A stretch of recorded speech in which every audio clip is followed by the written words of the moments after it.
سورہ بنی اسرائیل کی آیت نمبر 25 تا آیت نمبر 28۔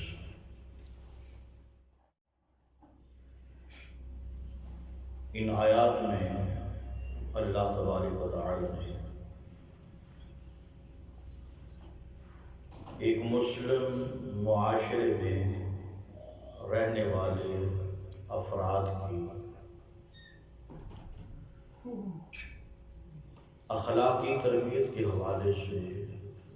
کچھ باتیں ارشاد فرمائیں۔ ہر انسان کے ظاہر اور باطن سے اللہ کی ذات آگاہ ہے۔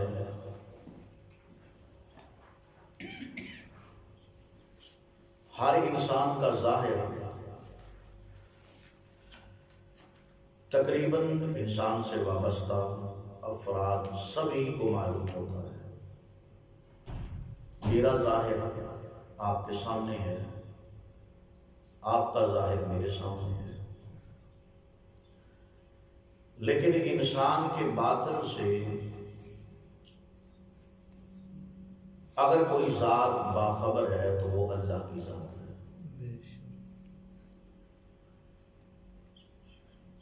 بلکہ اس مسئلے کو یوں سمجھ لیجئے کہ انسان خود اپنے باطن سے اتنا واقف نہیں، اپنے آپ سے اتنا واقف نہیں جتنا رب العالمین کی ذات انسان سے واقف ہے۔ اور یہ بات بالکل واضح ہے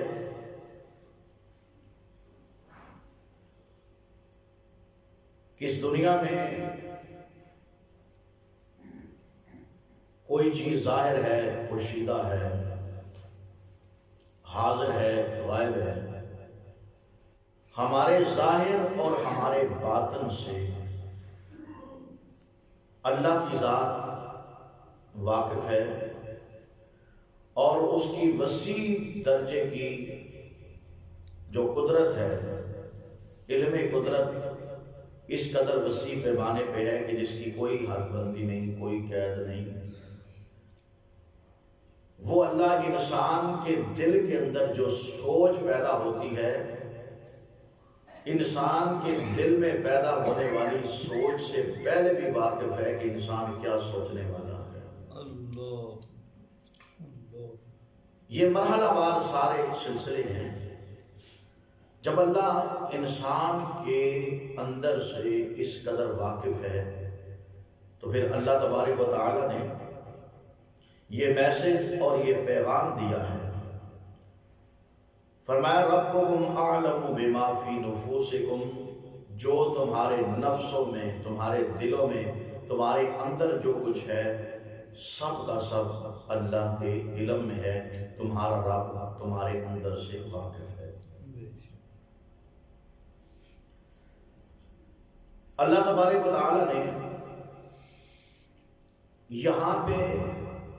اس بات کو کیوں ارشاد فرمایا؟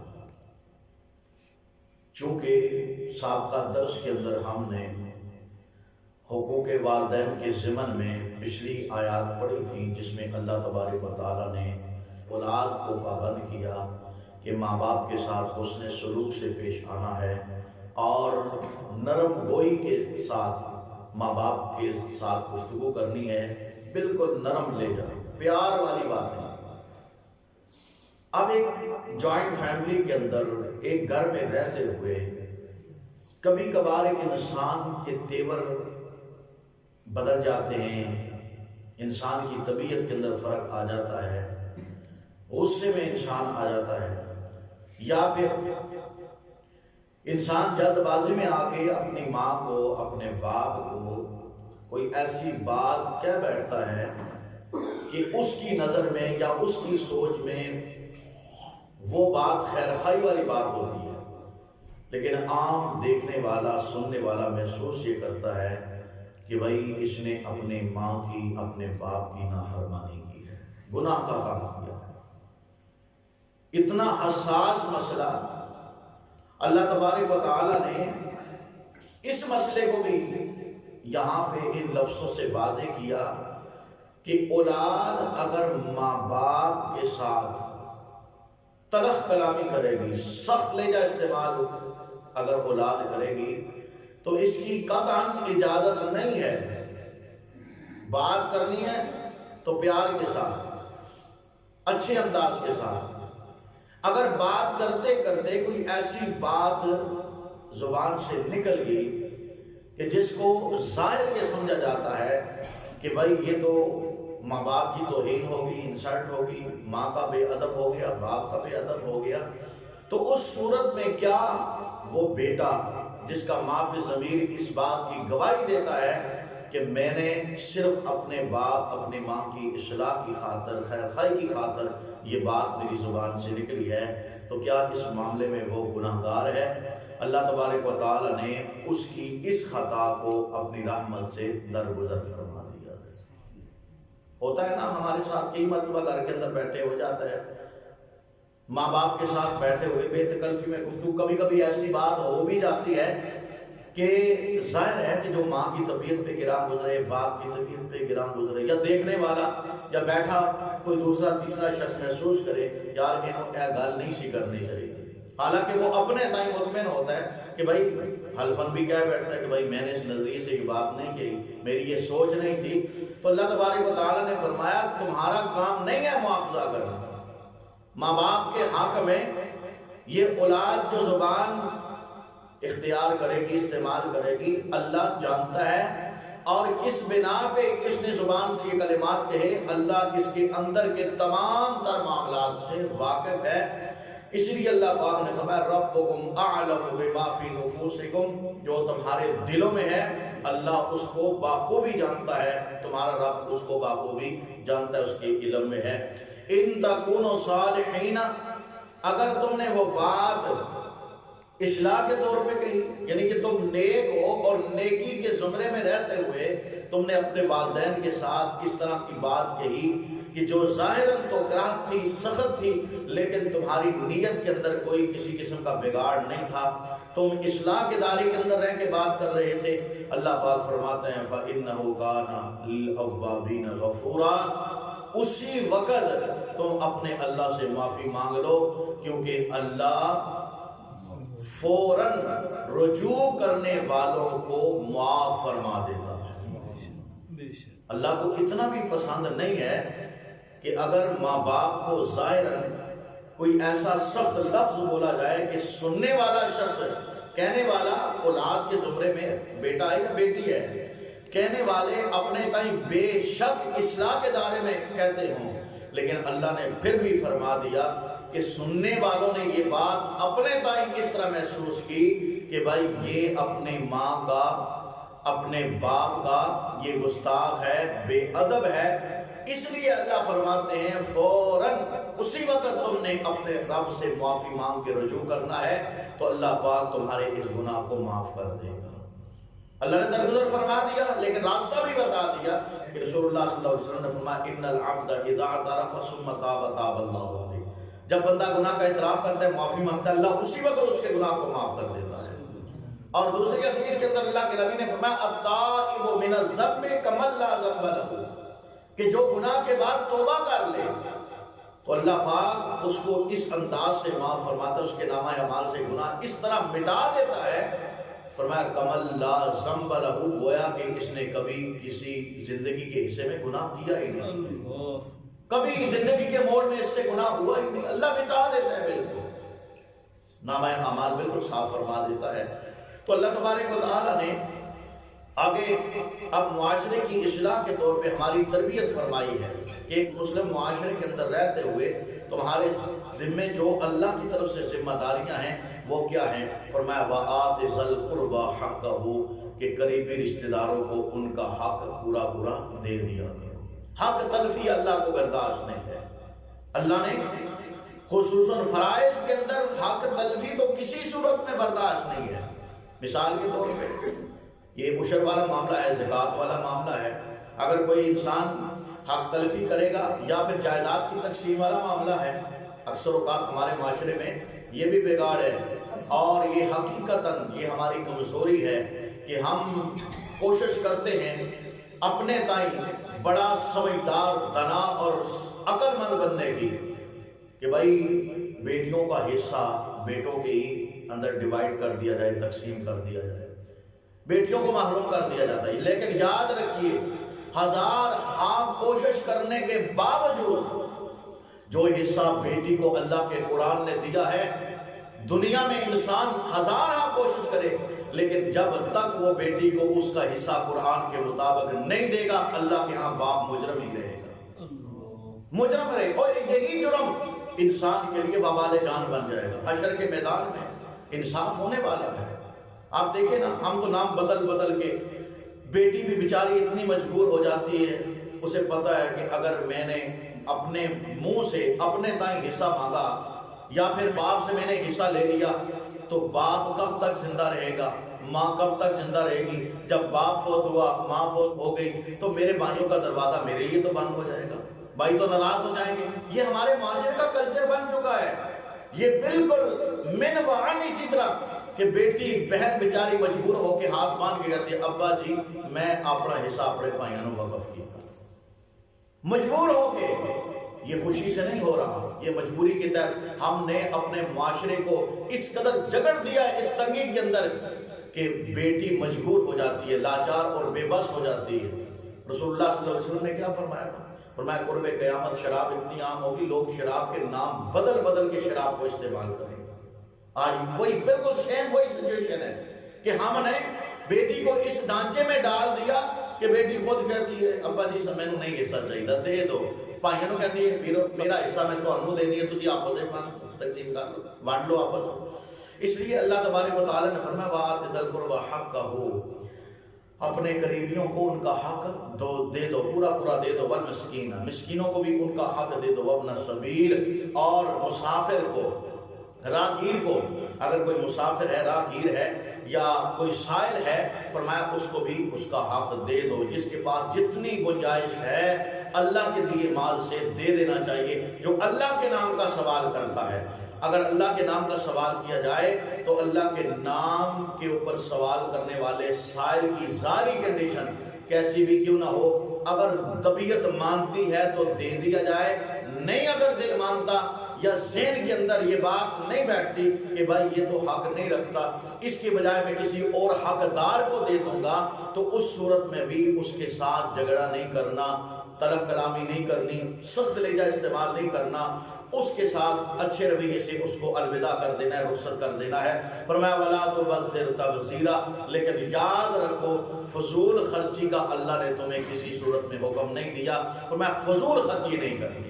اب فضول خرچی ہے کیا؟ میرے آپ سمیت تقریباً ہر بندہ سمجھدار ہے کہ فضول خرچی کس کو کہتے ہیں کہ انسان بے جا اپنی دولت کو، اپنے مال کو لوٹائے۔ اللہ پاک نے انتہائی سخت لفظ، اب دیکھیں سورت بنی اسرائیل ہے، آیت نمبر 26 کے آخر میں فرمایا فضول خرچی نہیں کرنی، اور آیت نمبر 27 کے اندر اللہ پاک نے اتنے سخت لفظ استعمال فرمائے ہیں، بولے ہیں کہ جو شخص فضول خرچی کرتا ہے، اللہ کی دی دولت کو بے جا استعمال کرتا ہے، اللہ پاک نے فرمایا ان المبذرین کانوا اخوان الشیاطین، کہ فضول خرچی کرنے والے وہ شیطان کے بھائی ہیں۔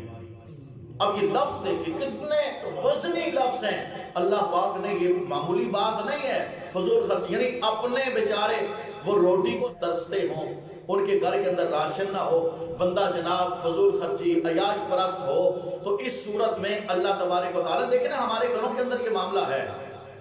ماں بیچاری بیمار پہ، یہ باپ بیچارہ بیمار پہ ہے، ماں باپ کی ضرورتیں پوری نہیں ہوتی، بال بچوں کی اپنے فیملی کی ضرورتیں پوری نہیں ہوتی، باہر بندہ جناب عیاشیاں کرتا ہے،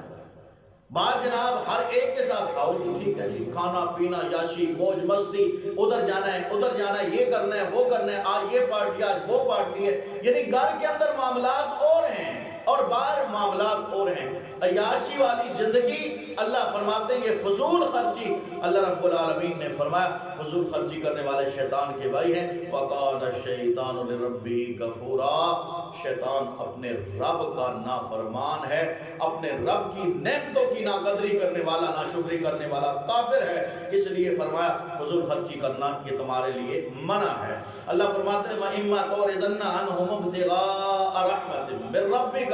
تَرْجُوهَا فَقُل لَّهُمْ قَوْلًا مَّيْسُورًا، اللہ رب العالمین فرماتے ہیں آگے پھر ماں باپ کے حقوق کے دائرے کے اندر رہتے ہوئے فرمایا کہ اگر تم اپنے ماں باپ کے کسی حکم سے اس صورت میں اعراض کرو کہ تمہاری نیت سوچ یہ ہو کہ میں نے اپنے رب کی رحمت کو حاصل کرنا ہے، یعنی اپنے رب کو راضی کرنے کے لیے اگر تمہیں ماں باپ کے حکم کی قربانی دینی پڑی تو دے لو۔ اس معاملے میں جب چونکہ ایک حقیقی رب ہے ایک مجازی رب ہے، اللہ کی ذات حقیقی رب ہے اور والدین کو مجازی رب کہا جاتا ہے۔ اب یہ معاملہ آ گیا کہ ایک طرف اللہ کا حکم ہے، اللہ کے رسول صلی اللہ علیہ وسلم کا حکم ہے، اور دوسری طرف والدین کا حکم ہے، تو کس کی بات کو ماننا چاہیے؟ حالانکہ والدین کا حق اللہ کے قرآن نے کتنا بیان کیا ہے، حدیث کے اندر کتنا مقام ہے کہ والدین کے سامنے اف تک نہیں کرنی، لیکن اگر والدین ماں یا باپ اپنی اولاد کو غیر شرعی حکم دیتے ہیں، کہتے ہیں کہ بھائی یہ کام کرو، حالانکہ وہ کام قرآن اور حدیث یعنی اللہ اور اللہ کے رسول کے احکامات کے خلاف ہوتا ہے، تو اس زمرے میں انسان کو کیا کرنا چاہیے؟ اس وقت انسان کو کیا کرنا چاہیے؟ ماں باپ کی بات کو ماننا ہے یا اللہ کی بات کو ماننا ہے؟ کہیں اس وقت انسان گناہگار تو نہیں ہوگا اگر ماں باپ کی بات کو نہ مانے؟ تو اللہ پاک نے یہاں پہ بھی اور قرآن مجید کے ایک اور مقام پہ بھی اس مسئلے کو واضح کیا کہ اگر تمہارے ماں باپ تمہیں غیر شرعی یعنی اللہ اور اللہ کے رسول کے خلاف کسی چیز کا حکم دیں، اس وقت تم نے اپنے ماں باپ کی بات کو رد کر دینا ہے۔ اگر ماننی ہے تو اللہ اور اللہ کے رسول کی بات ماننی ہے۔ اللہ اور اللہ کے رسول کے مقابلے میں والدین کی بات پھر بھی ترجیح نہیں دی جائے گی۔ اس وقت انسان گستاخی کے زمرے میں نہیں آئے گا، بے ادبی کے زمرے میں نہیں آئے گا۔ تو اللہ رب العالمین نے فرمایا اگر وَإِمَّا تُعْرِضَنَّ عَنْهُمُ ابْتِغَاءَ رَحْمَةٍ مِّن رَّبِّكَ تَرْجُوهَا، اگر تم اپنے ماں باپ سے والدین سے اس نظریے پہ اعراض کرتے ہو، منہ موڑتے ہو کہ تم نے اپنے رب کی رحمت کو حاصل کرنا ہے، اس کی امید پہ تم یہ کام کرتے ہو، لیکن فرمایا فَقُلْ لَهُمْ قَوْلًا مَيْسُورًا، اس زمرے میں رہتے ہوئے، اس دائرے میں رہتے ہوئے پھر بھی تم نے اپنے ماں باپ کے ساتھ سخت لہجہ استعمال نہیں کرنا، احسن طریقے سے تم نے جب ان کو قائل کرنا ہے تو پھر بھی نرم لہجے سے قائل کرنا ہے، پیار بھرے انداز میں بات کرنی ہے، اچھے انداز میں، احسن انداز میں، نرم لہجے میں بات کرنی ہے۔ تاریخ کے اندر صحابہ کرام کی سیرتیں اٹھا کے دیکھیں، بڑی مثالیں ملتی ہیں، بڑی مثالیں ملتی ہیں۔ صحابہ کرام کی قربانیاں حضرت سعد بن ابی وقاص رضی اللہ تعالی عنہ کے حوالے سے آتا ہے کہ جب آپ نے کلمہ پڑھا نا ماں نے بھوک ہڑتال کر دی تھی، ماں نہ کھاتی ہے نہ پیتی ہے، اور ماں نے یہ کہہ دیا کہ جب تک تم محمد رسول اللہ صلی اللہ علیہ وسلم کا ساتھ نہیں چھوڑو گے، کلمہ نہیں چھوڑو گے، نہ میں نے کھانا کھانا ہے، نہ میں نے پانی پینا ہے، نہ میں نے لباس پہننا، نیا لباس پہننا ہے۔ تو جب وقت گزرا، بیٹے نے اب اللہ کے نبی سے بات کی تو حالات اس طرح کے بنے کہ واقعی ماں نے بھوک ہڑتال کر دی تھی، لیکن آخر کیا ہوا؟ حضرت سعد رضی اللہ تعالی عنہ اپنی ماں کے پاس آئے، کہنے لگے اماں جی، امی جان تہاڈی ایک جان ہے، اگر تہاڈی جگہ 100 ماما ہوندیاں، 100 ماما، حضرت سعد کہنے لگے اگر 100 مائیں ہوتی یکے بعد دیگرے اسی طرح بھوک ہڑتال کی وجہ سے وہ دنیا سے چلی جاتی، 100 ماؤں کو قربان کر دیتا، لیکن اللہ کے نبی کا کلمہ پھر بھی میں نہیں چھوڑتا۔ یہ ہے اصل ایمان، اور یہ ہے اللہ کے قرآن کا پیغام جو ہم تک اللہ نے پہنچایا، اللہ کے رسول صلی اللہ علیہ وسلم نے پہنچایا۔ اس لیے ہمیں، میرے سمیت آپ سمیت، ہمیں اپنی اصلاح کرنی ہے تاکہ ہم دیکھیں والدین کے ساتھ ہمارا کیا رویہ ہے۔ اگر سخت رویہ ہے تو ہمیں اپنی اصلاح کرنی ہے، اور پھر اس کے ساتھ ساتھ دنیا کے اندر ہم اپنے قریبی رشتہ داروں کا حق دیکھیں۔ اور نبی علیہ السلام نے صحیح بخاری کی حدیث ہے، اللہ کے نبی نے فرمایا جو چاہتا ہے میرے رزق کے اندر برکت پیدا ہو اور میری زندگی کے اندر توسیع پیدا ہو۔ توسیع زندگی کے اندر اس سے کیا مراد ہے؟ علماء کرام نے لکھا ہے کہ زندگی خوشحال گزرے گی، امن سے گزرے گی۔ فرمایا جو یہ چاہتا ہے، رسول اللہ صلی اللہ علیہ وسلم نے فرمایا پھر وہ اپنے رشتہ داروں کے اندر صلہ رحمی کرے، اپنے رشتہ داروں کے ساتھ پیار محبت کی باتیں کرے، بجائے اس کے رشتہ داری توڑے۔ انسان رشتہ داری کو، انسان کو جوڑنا چاہیے، اسی کے اندر خیر و برکت ہے۔ اللہ اپنی اصلاح کی توفیق